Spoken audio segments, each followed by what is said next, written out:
Oke. Bang, gimana Bang hari ini mungkin agendanya seperti apa? Ya, alhamdulillah hari ini kita diterima oleh Bapak Kapolda Metro Jaya, Bapak Irjen Pol Karyoto dalam rangka komitmen beliau, komitmen beliau terhadap masyarakat bahwa segala bentuk laporan polisi, terutama juga para korban, ya, itu secara profesional ditangani segera cepat oleh pihak kepolisian, sehingga kami hari ini hadir juga bersama para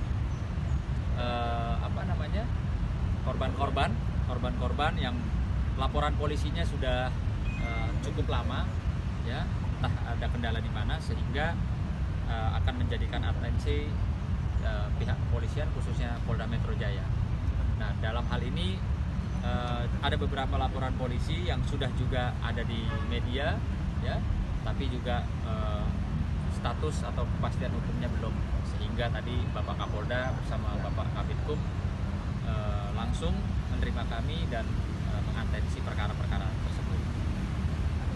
Dan kami di sini juga hadir bersama Ketua Komnas Anak, ada Mbak Cornelia Agatha, Komnas Anak DKI, yang dimana juga Mbak Lia sebagai pemerhati melihat banyak sekali juga kejadian-kejadian tingkat kasus kekerasan terhadap anak yang luar biasa di luar nalar. Nah, di sini juga ada Mbak Baby yang kebetulan laporan polisinya kemarin, ya, harus terpaksa kita mohonkan kembali untuk segera mendapatkan kepastian hukum. Selain itu kasusnya ada apa lagi? Bang, mungkin hari ini Ya, untuk kasus-kasus tentunya korban-korban di sini juga KDRT, ya, ada Ibu Marlina yang kebetulan kami sudah lakukan upaya-upaya baik itu visum rumah sakit dan juga proses penyidikan psikotesnya sudah kami lalui. Namun demikian sampai saat ini kan belum ada kepastian hukumnya, yang dimana terlapornya adalah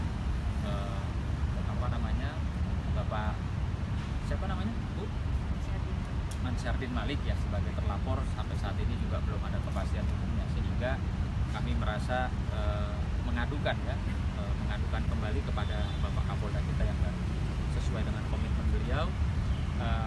Kalau saja ada orang yang terluka, lapor polisi, jangan sampai lukanya kering, kasusnya belum terselesaikan. Tadi tanggapannya seperti apa Bang dari Pak Kapolda, dan apa yang mungkin membuat laporan ini tuh menjadi tidak ada kelanjutannya gitu, berangsur lama gitu? Alhamdulillah tadi sempat kita semua interaktif dengan Bapak Kapolda, Pak Karyoto, ya, beliau menyampaikan memang kalau polisi itu bekerja nggak bisa diburu-buru, betul. Namun demikian apapun nanti harus ada kepastian hukumnya, gitu. Artinya proses harus tetap berjalan, jangan sampai ditunda lebih lama lagi atau digantung atau bahkan tidak terselesaikan. Sehingga tadi kami sama-sama mendengar komitmen beliau, Bapak Kapolda akan merespon, ya, pengaduan dari kami. Dan perlu diketahui sudah 2 minggu Bapak Kapolda juga membuka hotline khusus langsung pengaduan masyarakat, dan beliau langsung yang membacanya. Jadi untuk para korban, khususnya ibu-ibu, jangan merasa lemah, ya. Bersyukur, terima kasih kita mendapatkan Bapak Kapolda yang baru ini untuk lebih reaktif atau lebih cepat responsif dalam kasus-kasus baik itu anak maupun perempuan. Mungkin ada nggak sih Bang dari kasus-kasus yang digantung, kendala apa sih gitu yang ada? Ya, mungkin banyak kendalanya. Biasanya kurang saksi. KDRT itu biasanya kurang saksi. Seperti kejadian di dalam kamar, ya, nggak ada saksinya.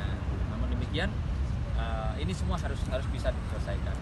Seperti kita juga tadi ngebahas hari ini ada kasus KDRT yang viral, yang dimana seorang perempuannya yang udah lama menjadi korban, ya, di Polres Depok, tapi malah dia yang ditahan, gitu. Karena dia juga membela diri ya, melakukan upaya bela diri sehingga si suaminya, si pelaku KDRT-nya belum ditahan, tapi istrinya yang menjadi korban malah ditahan. Nah, itu hal-hal seperti itu tadi kata Pak Kapolda, tentunya polisi harus betul-betul profesional ya dan berimbang, tidak boleh berat sebelah, apalagi kalau ada contoh-contoh kasus yang saling melaporkan. Untuk laporannya Ibu Yulia Pierce ya. Iya. Waktu itu saya tadi karena yang saya ini sudah rawat makanya. Iya, makanya artinya harus berimbang. Kalau tersangka, dua-duanya tersangka. Gimana? Untuk laporannya Ibu Yulia Pierce pada Ibunda dari Kak Chul itu seperti apa Bang? Oh ini Bu Julia. Seperti apa mungkin kasusnya? Saya, ya kasus saya sudah 2 tahun. Ke depan aja Mbak. Tadi. Ya majuan lagi Mbak. Ya kasus saya mungkin yang kalian sudah tahu ya, sudah beredar cukup lama, hampir 2 tahun ya. Malah saya diharuskan mencari telepon, mencari alamat terlapor itu. Kasusnya itu kasus apa sih? Penganiayaan Penganiayaan. ya dari Ibu. mantan suami. Ibu dianiaya oleh mantan suami yang dimana pada saat penganiayaan itu ada juga Fredrika Chulnya gitu, yang melihat, menyaksikan dan membiarkan. Datang bersamaan dengan mantan suami saya untuk merebut seekor anjing, tapi adanya kekerasan di situ, penganiayaan. Mungkin seperti apa kelanjutannya? Kelanjutannya mungkin prosesnya. Ya justru prosesnya ini mengistimewakan sepertinya terlapor ya. Makanya kita ngadu. Jadi makanya kita mengadu kemari karena untuk kami harus datangin terus ya, dimintain keterangan yang selalu pertanyaannya seperti itu terus ya selama 2 tahun. Sedangkan terlapor menghindarin dari panggilan-panggilan, itu alasannya dipersulit ya, karena terlapor ataupun saksi terlapor selalu menghindar, selalu sibuk. Nah itu permasalahannya, sampai kenapa kasus saya ini delay, karena tidak adanya saksi terlapor itu yang berkooperatif ya saya terpaksa mengungkapkan ini, bukan saya mau menyudutkan anak saya mau dari awal pun kasus ini kita kelar ya, mengadakan RJ, tetapi pihak terlapor ya menolak RJ, itu kan seperti menantang kami. Saya padahal tidak mau berlanjut, saya terpaksa harus berkata gini karena saya sudah gerah ya, sudah berusaha untuk menelpon anak saya tapi tidak ada jawaban sama sekali. Ini harus bagaimana, tidak mungkin bertahun-tahun seperti ini ya, karena akan merugikan salah satu ya. Kalau saya sebagai korban saya siap maju, tapi kalau adanya RJ maunya ada perdamaian sama kita keluarga, saya siap ya, tapi tidak untuk saat ini. Kalau untuk kasusnya Amari Ya. Untuk prosesnya udah sidik ya, statusnya udah sidik gitu. Cuma Ini Angel Elga sebagai terlapor ya? ya sebagai terlapor, karena beliau ini dari undangan 1, undangan 2 nggak respon, akhirnya sampai panggilan 1, panggilan 2 masih nggak respon. Terakhir tuh ada upaya penjemputan secara paksa di bulan puasa kemarin itu, akhirnya tertangkap di Pacific Place, salah satu restoran di Pacific Place. Cuma Angel Elganya kabur pada saat itu, si terlapor ini kabur, terus dia ke salah satu rumah lawyer di Bekasi. Habis itu ya makanya sampai saat ini saya masih nunggu sih penjelasannya mau bagaimana. Ya.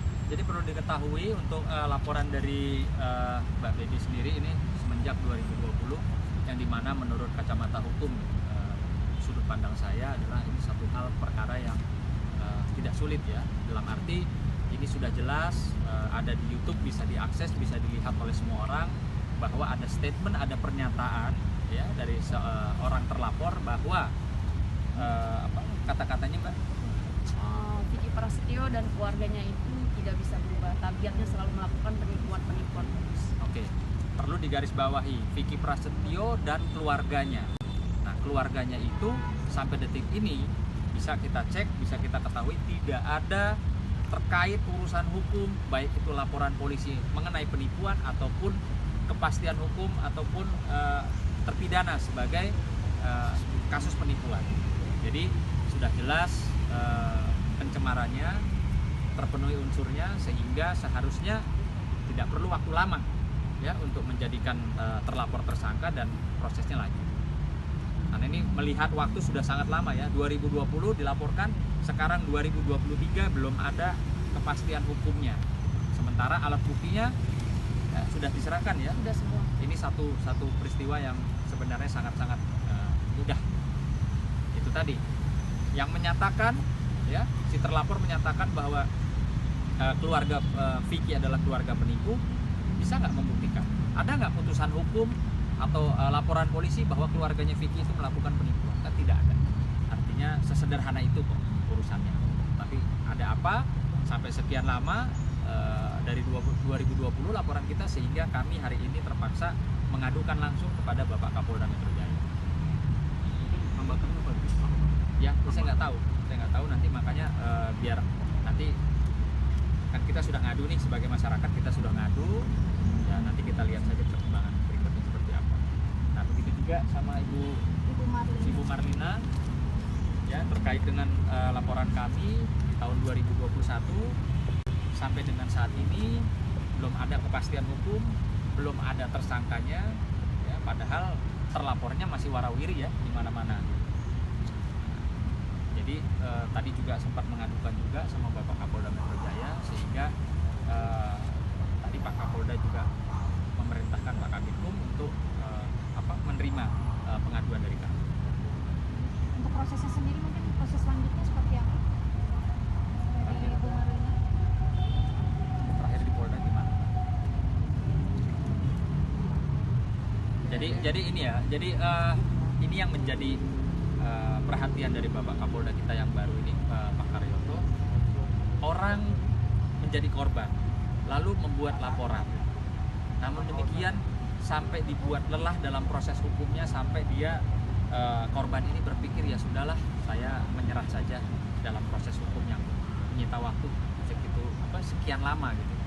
Karena ya jujur saja ya, ini kan kasus KDRT yang seharusnya itu mudah ya, mudah dalam arti kata ada visumnya ya, ada keterangan saksi lain-lain gitu. Tapi kenapa bisa begitu lama? Ya, kehadiran Katesa dan Kak Anita Hara itu seperti apa, Bang? Kehadirannya mungkin di hari ini. Monggo. Ayo, Katesa, seperti apa Katesa? Kalau saya ini sebenarnya sejujurnya memang yang namanya mengalami KDRT itu juga pernah ya, pada saat saya masih punya suami.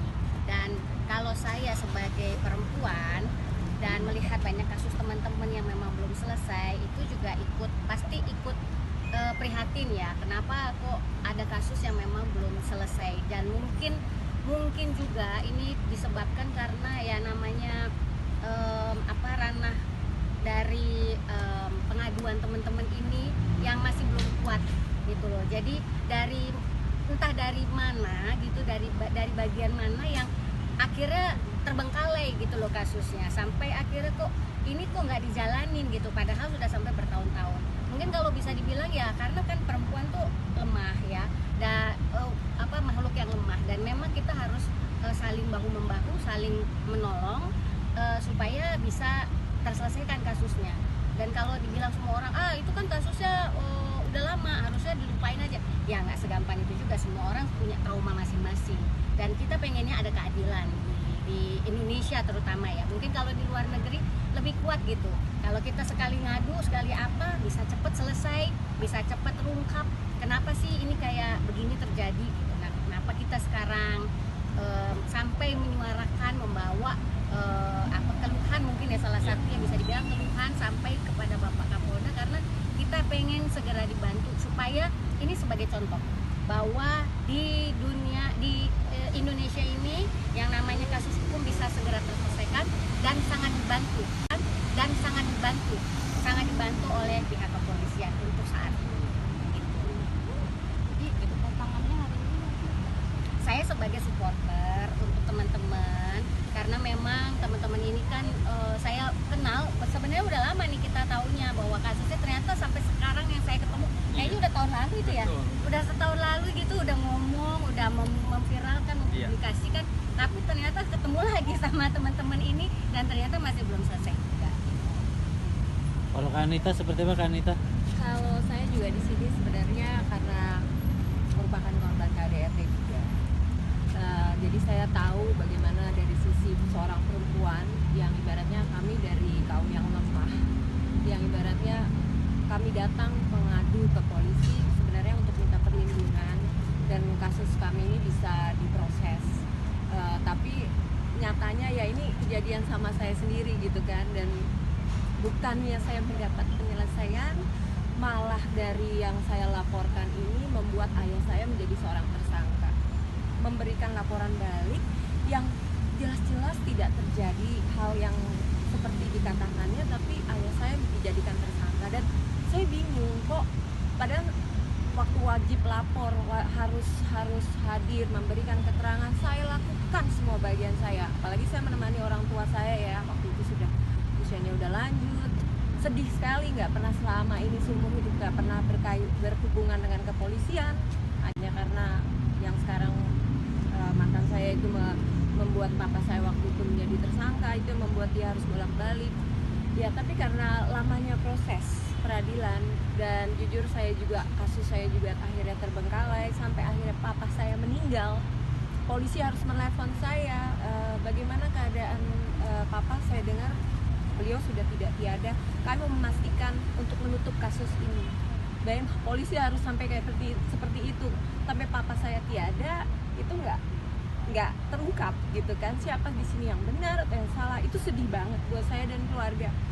Dan begitu ditanya apakah Mbak Anita mau melanjutkan waktu itu kasus KDRT, ya saya bilang untuk apa lagi, apa yang mau saya perjuangkan, yang ibaratnya kebenaran tentang ayahanda saya sudah nggak bisa saya buktikan juga. Ya saya bilang ya udahlah, karena lamanya proses, saya sendiri korban, akhirnya ya udah give up.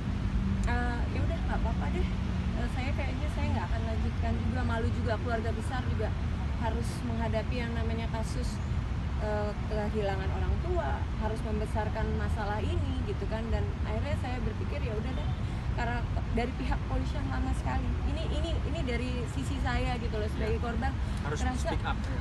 wah, bagaimana kita perempuan bisa terbantu kalau ternyata yang udah melakukan prosedurnya dengan benar sekalipun juga gak ada tanggapan. Makanya hari ini saya membantu juga teman-teman yang masih kasusnya masih berjalan. Sekiranya dari pihak